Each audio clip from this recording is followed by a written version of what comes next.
Pagbasa mula sa aklat ng Henesis. Pagkatapos, ginawa ng Panginoong Yahweh ang tao mula sa alikabok. Hiningahan niya sa ilong at nagkaroon ito ng buhay.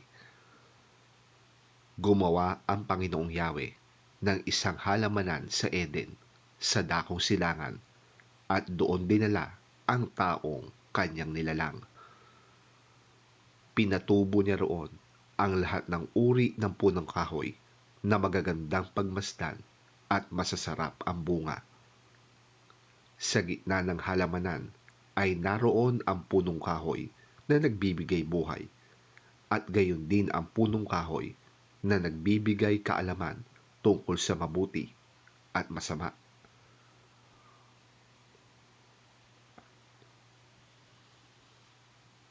Ang ahas ang pinakatuso sa lahat ng hayop na nilikha ng Panginoong Yahweh. Isang araw, tinanong nito ang babae, "Totoo bang sinabi ng Diyos na huwag kayong kakain ng anumang bungang kahoy sa halamanan?" Sumagot ang babae, "Maaari naming kainin ang anumang bunga sa halamanan, huwag lamang ang bunga ng puno na nasa gitna niyon. Sinabi ng Diyos na huwag naming kakainin ni hihipuin man ang bunga nito. Kung kami raw ay kakain nito, mamamatay kami." Ngunit sinabi ng ahas, "Hindi totoo yan. Hindi kayo mamamatay." Sinabi lang yan ng Diyos sapagkat alam niyang kung kakain kayo ng bunga niyon ay makakaunawa kayo. Kayo'y magiging parang Diyos at malalaman ninyo ang mabuti at masama.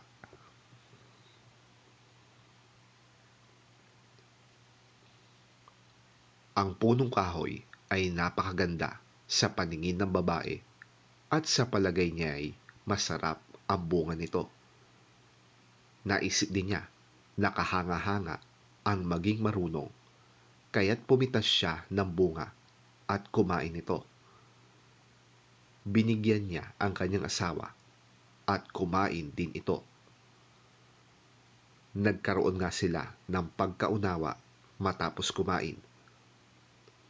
Doon nila nalamang sila'y hubad, kaya kumuha sila ng mga dahon ng igos. Pinagtahi-tahi nila ang mga ito at ginawang panakip sa katawan.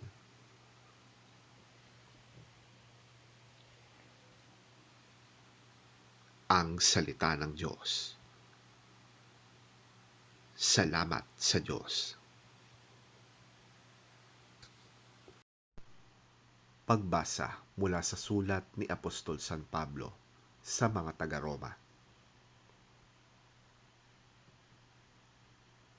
Ang kasalanan ay pumasok sa sanlibutan sa pamamagitan ng isang tao, at ang kamatayan ay pumasok sa pamamagitan ng kasalanan. Dahil dito, lumaganap ang kamatayan sa lahat ng tao dahil ang lahat ay nagkasala.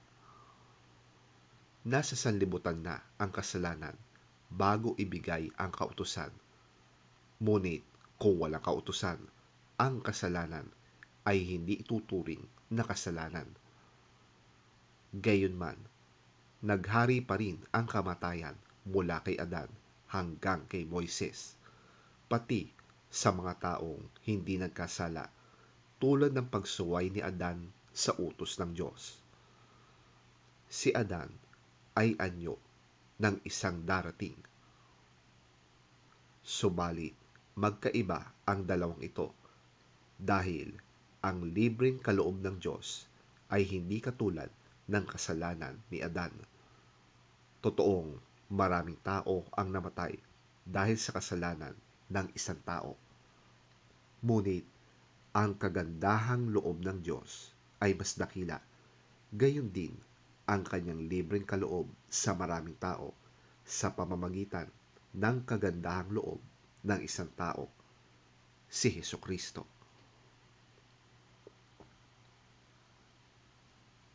Ang kaloob na ito ay higit na di hamak kaysa sa ibinunga ng pagsuway ni Adan, sapagkat hatol na kaparusahan ang idinulot matapos na magawa ang isang pagsuway. Subalit, kaloob na nagpapawalang sala naman ang idinulot matapos magawa ang maraming pagsuway. Sa pamamagitan ng pagsuway ng isang tao, naghari ang kamatayan.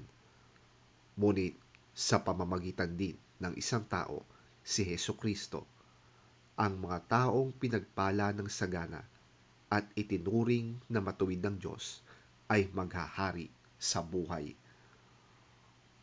At kung paanong ang pagsuway ng isang tao ay nagdulot ng kaparusahan sa lahat, ang matuwid na ginawa rin ng isang tao ay nagdudulot ng kapatawaran at buhay sa lahat.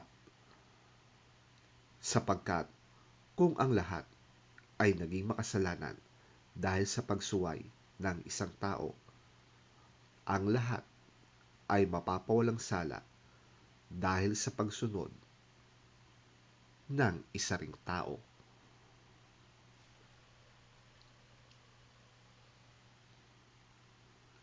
Ang salita ng Diyos. Salamat sa Diyos.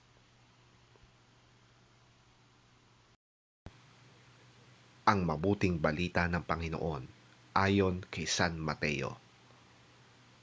Papuri sa iyo, Panginoon.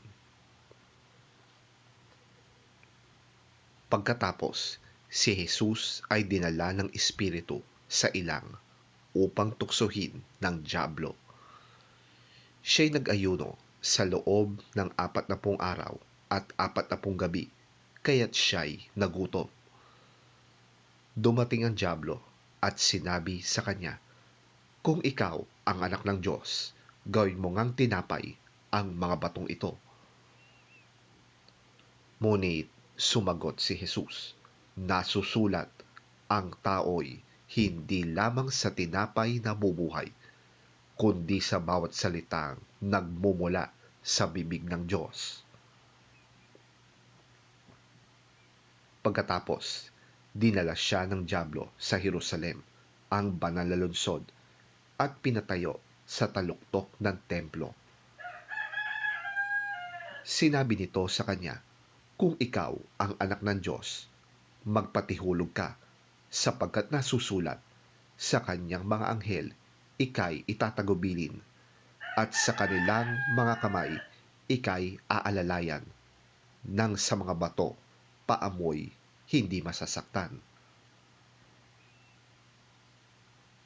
Ngunit sumagot si Jesus, "Nasusulat din naman, huwag mong susubukin ang Panginoon mong Diyos."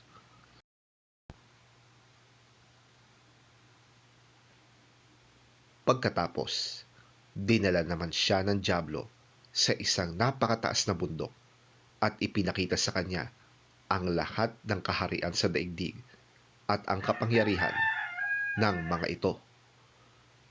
Sinabi ng dyablo sa kanya, "Ibibigay ko sa iyo ang lahat ng ito kung magpapatira pa ka at sasamba sa akin." Kaya't sumagot si Jesus, "Lumayas ka, Satanas, sapagkat nasusulat, ang Panginoon mong Diyos ang dapat mong sasambahin at siya lamang ang dapat mong paglilingkuran." Pagkatapos, iniwan na siya ng dyablo. Dumating naman ang mga anghel at siya'y pinaglingkuran nila.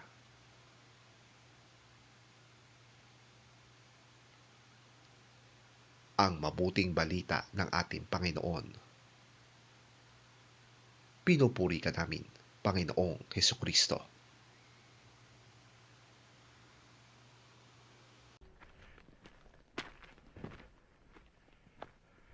Then Jesus was led by the Spirit into the desert to be tempted by the devil.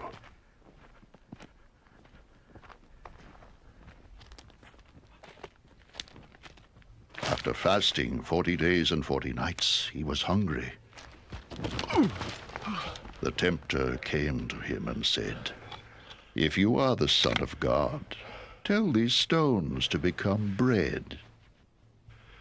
Jesus answered, "It is written, man does not live on bread alone, but on every word that comes from the mouth of God."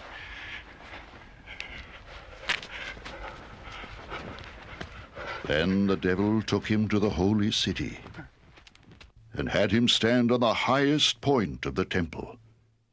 "If you are the Son of God," he said, "throw yourself down.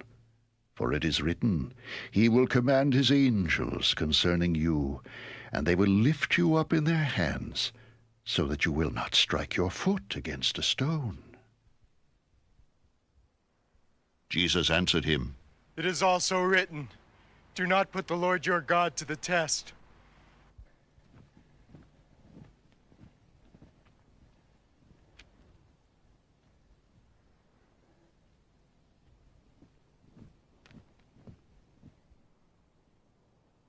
Again the devil took him to a very high mountain and showed him all the kingdoms of the world and their splendor. "All this I will give you," he said, "if you will bow down and worship me." Jesus said to him, "Away from me, Satan! For it is written, worship the Lord your God, and serve him only." Then the devil left him, and angels came and attended him.